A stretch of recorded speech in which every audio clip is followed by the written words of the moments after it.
آدم علیہ السلام کے دو فرزند حابیل اور قابیل، تو ان کا آپس میں الجھاؤ ہو گیا، تو اس نے اپنے بھائی کو قتل کر دیا۔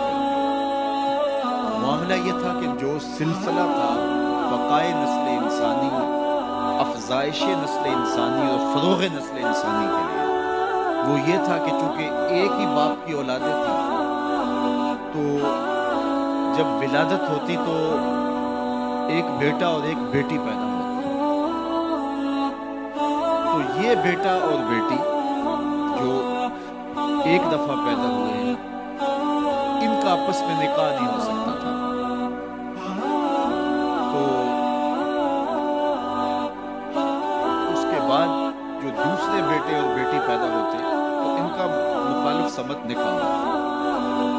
تو قابیل کے ساتھ پیدا ہونے والی جو لڑکی تھی، قابیل اس کے ساتھ نکاح کرنا چاہتا تھا، تو حضرت آدم علیہ السلام نے فرمایا ایسا نہیں ہوگا، لیکن چلو تم قربانی پیش کرو، جس کی قربانی قبول ہوگی اس کا اس سے نکاح کر دیں۔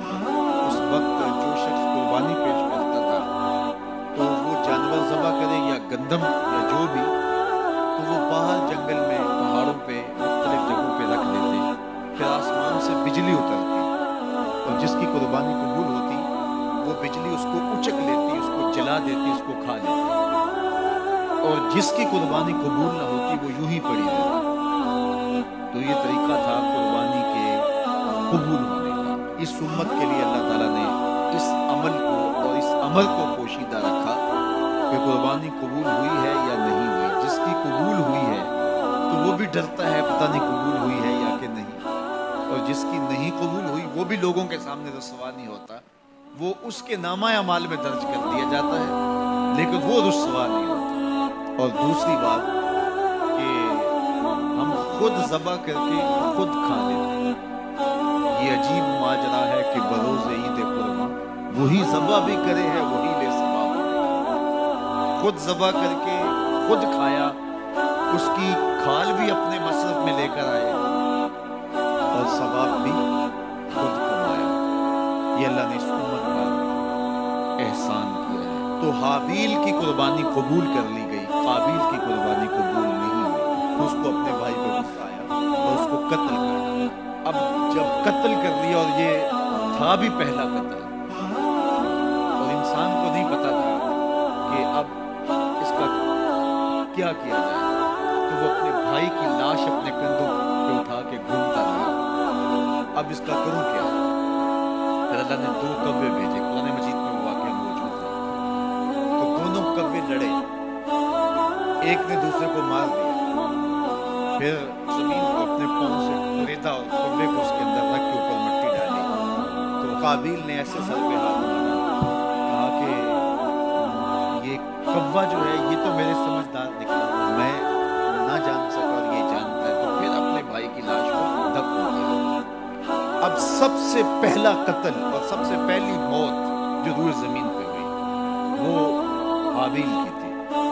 اب قیامت تک جتنے لوگ بھی قتل ہوں گے، جس طرح قاتل کو اس کی سزا اور اس کا گناہ پہنچے گا، یہ سارا گناہ قابیل کے نامہ اعمال میں بھی درج ہوتا ہے، اس لیے کہ اس جرم کا آغاز اس نے کیا۔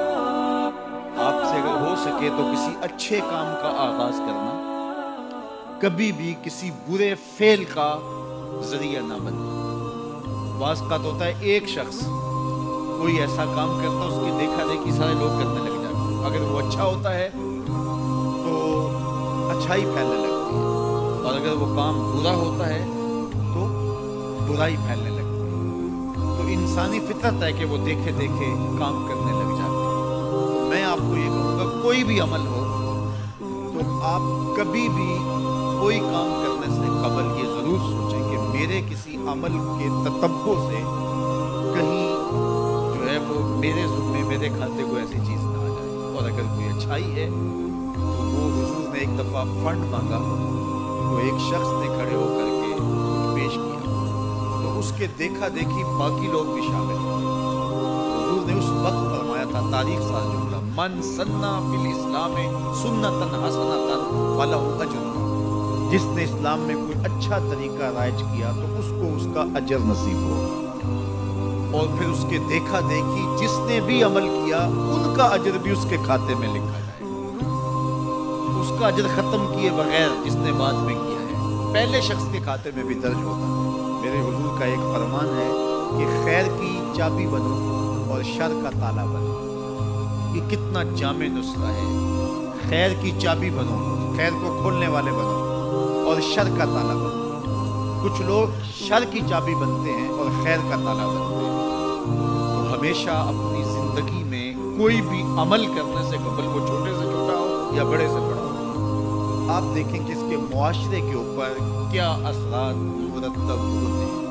آپ گلی سے گزرتے ہوئے کوئی پتھر کا ٹکڑا اٹھا کے ایک طرف کر دیتے ہیں تو آپ کے دیکھا دیکھی کئی اور لوگ بھی پتھر کے ٹکڑے اٹھانے لگ جاتے ہیں تو پوری گلی صاف ہو جاتی ہے، اور آپ اشارے پہ کھڑے ہیں اور اشارہ توڑ دیتے ہیں تو سارے لوگ جو ہے وہ پہلے جھجک رہے ہوتے ہیں، اور آپ نے اشارہ توڑا تو پھر ساری ٹریفک آپ کے پیچھے چلی گئی۔